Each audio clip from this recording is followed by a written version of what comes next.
This is Giulio. He is a native San Franciscan. He's a high school teacher. He teaches biology, or no, something in science. Chemistry. Chemistry, there we go.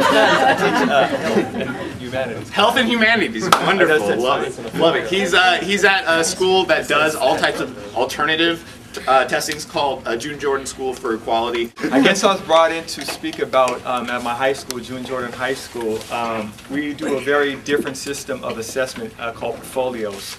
And I'm going to speak only just real quickly about that because I think it's more important to look at the bigger picture of portfolios and what we did. So June Jordan High School was created in San Francisco about 10 years ago.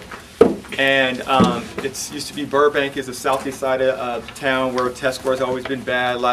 There's a lot of things in San Francisco with test scores that's very political that hopefully I'll get into. But basically, it was created by teachers, students, community activists, nonprofits in the neighborhood on the other side of San Francisco to create a college prep school for students and communities that's been historically left out of pretty much everything in San Francisco. And a lot of fight, a lot of organizing went in place, and we were able to develop this high school. And through the organizing, teachers and parents and community really decided that standardized testing was not even mentioned. So for about 6, 7, 8 years, we developed this portfolio system, and actually, it's ironic. I've been doing them this whole week. I wear a blazer when I do it, though. And then we've been doing also CST testing. And so basically, portfolios is this: we have 9th and 10th graders are together, and 10th and 11th graders together, 12th and 11th and 12th.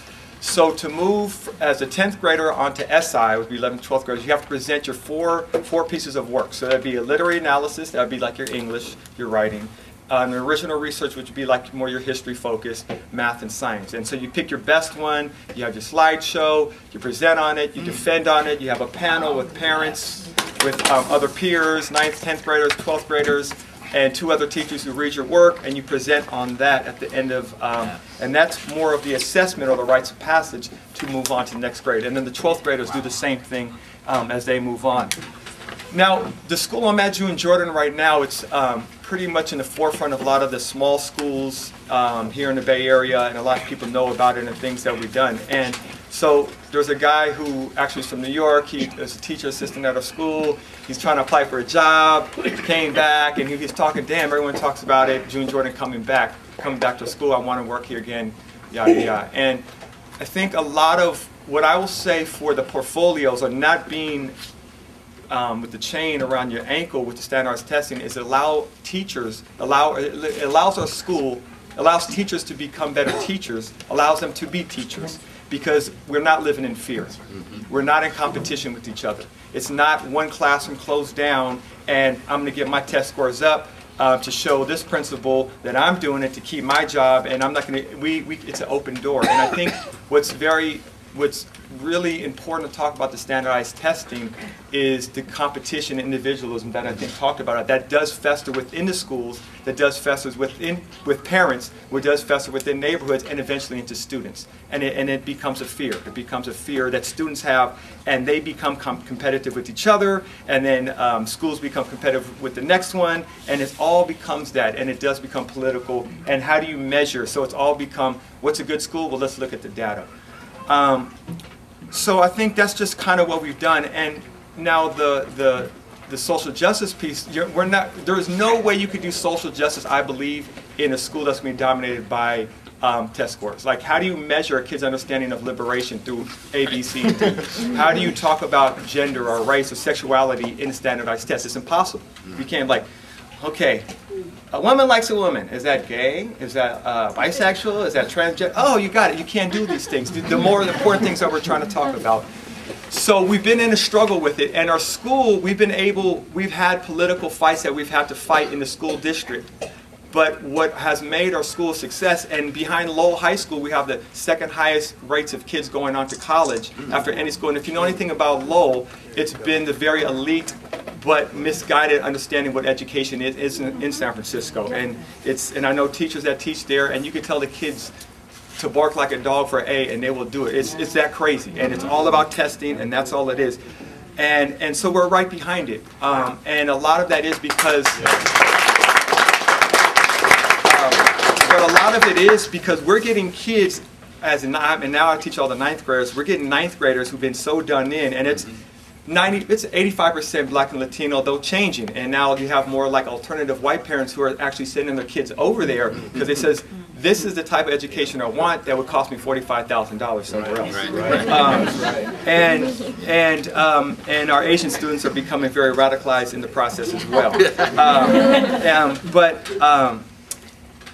But the reason why we're getting them as ninth graders who've been so done in for so long that we have to re-spark that place of learning and re-spark that passion to open the mind. And you know, they come through all the system. And I don't think it would work. It wouldn't work in a school that is going to be bogged down by test scores, that creates the fear, the anxieties, the stress that continues to take place in it. I want to just take us a little bit back. Like San Francisco, I went to high schools here. My uncle went to Mission, but he said he graduated from Dolores Park across the street. My dad went to Balboa. My brother went to public schools. I taught in New York and the Bronx for 3 years. There was crazy testing as well. And I think one of the things that's very politicized with the standardized testing is that there's been schools in San Francisco that the test scores are good. A lot of the reason why schools didn't shut down is because test scores were good.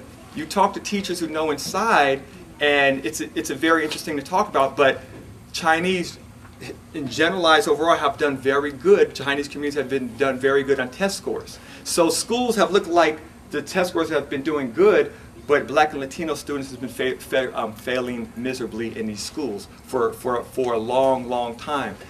And it gets real. Here's another thing with San Francisco. They say test scores are rising, but Black students do worse in San Francisco schools than any school system in California, hands down. That's right. And so schools are doing good, but Black children are doing worse and worse and worse every day, and increasingly Latino students in San Francisco as well. And I think a lot of it has been the schools are doing good, and then you have these children that are just completely being demolished in our school system, which speaks to bigger issues of gentrification and a lot of other issues. But you know, I picked that slide over there of the whole child, and I just came back from New Mexico, and I got to tour a Native American school and how they're looking at their children, and you know, and the children spoke their native tongue.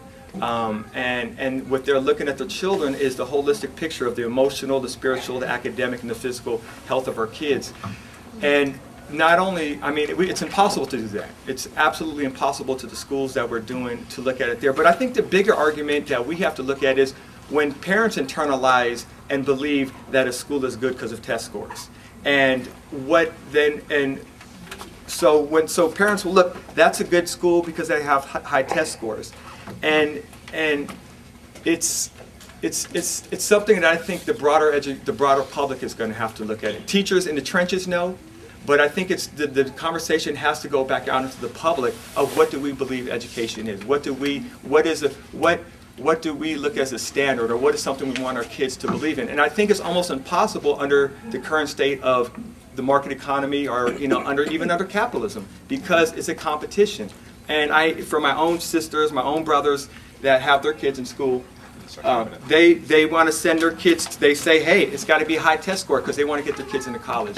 So I think it's going to be just a bigger issue that we're looking at, and with the portfolio systems that we do have, you know, I hope people could begin to use them, look at the whole of the kid, and you know, and like everyone says, our kids are feeling stressed, our parents are feeling stressed, and it's just going to continue with what we're doing unless there's going to be something.